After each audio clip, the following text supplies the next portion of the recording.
E aí, galerinha?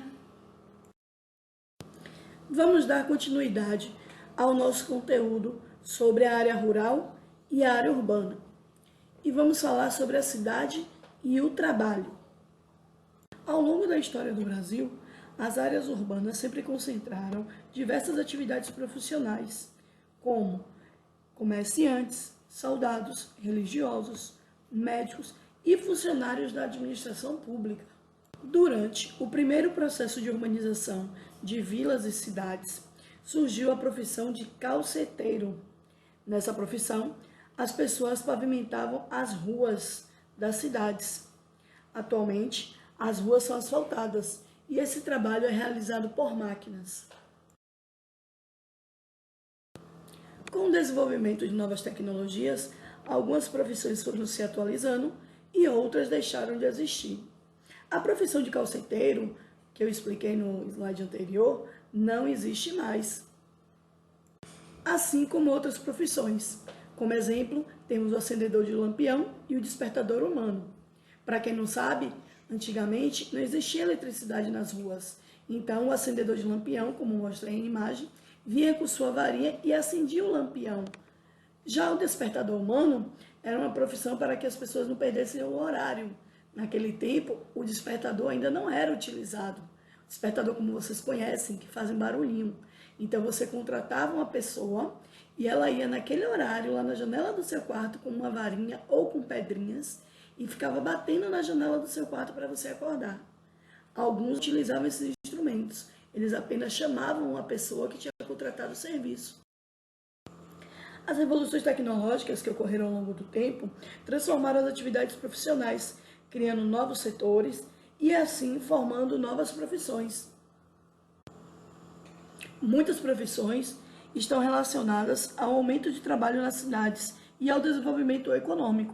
Por isso, testador de jogos digitais, testador de toboágua e escultor de Lego são algumas profissões que surgiram há pouco tempo.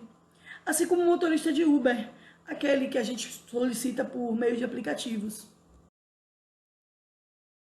O campo e as atividades rurais estiveram presentes ao longo de toda a história do Brasil. Por muitos séculos, os recursos vindos do campo eram responsáveis pelas principais atividades econômicas do nosso país. O pequeno produtor utiliza a agricultura de subsistência. Ela tem como principal objetivo a produção de alimentos para garantir a sobrevivência do agricultor, da sua família e da comunidade a qual ele vive. Ou seja, ela é baseada nas necessidades alimentares das famílias rurais. Na agricultura de subsistência, a plantação é feita geralmente em pequenas propriedades, com pouco ou nenhum recurso tecnológico. Os instrumentos agrícolas mais usados são enxadas, foice e arado. Raramente são utilizados tratores ou outro tipo de máquina, porque a principal finalidade é a sobrevivência do agricultor e de sua família. Eles não têm objetivos comerciais, ou seja, eles não produzem para vender. Os grandes produtores realizam agricultura comercial ou agricultura moderna, como muitos chamam. Nesse tipo de agricultura, eles utilizam muitas máquinas de última geração para realizar tanto o plantio quanto a colheita e plantam apenas um tipo de alimento. As principais diferenças entre os pequenos e os grandes produtores são o tipo de plantação e o tipo de maquinário utilizado.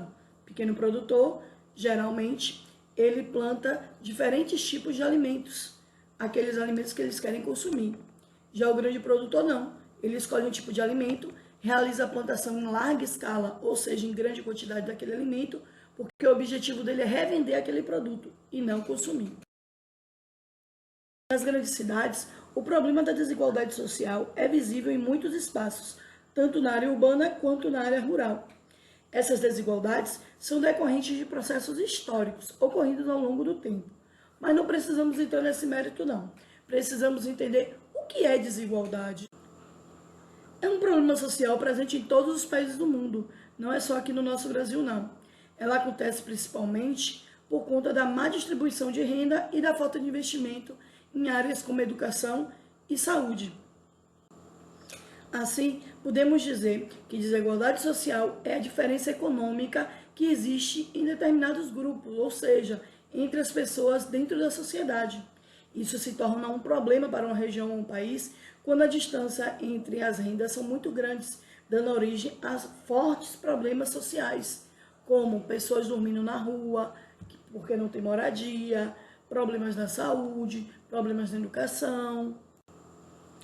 A desigualdade social na área urbana é um pouco diferente da desigualdade social que ocorre nas áreas rurais, porque nas áreas rurais faltam serviços básicos, como a infraestrutura de moradias, como água potável, como esgoto. Só que esses serviços aqui nas cidades, eles são mais fáceis de serem conseguidos, e nas áreas rurais não. É mais difícil você ter uma água encanada, você ter uma rede de esgoto, o que causa uma desigualdade social muito maior entre a população. Agora vamos exercitar o que aprendemos? Realize a leitura e as atividades do módulo 1, páginas 212 a 220. Beijos e até a próxima!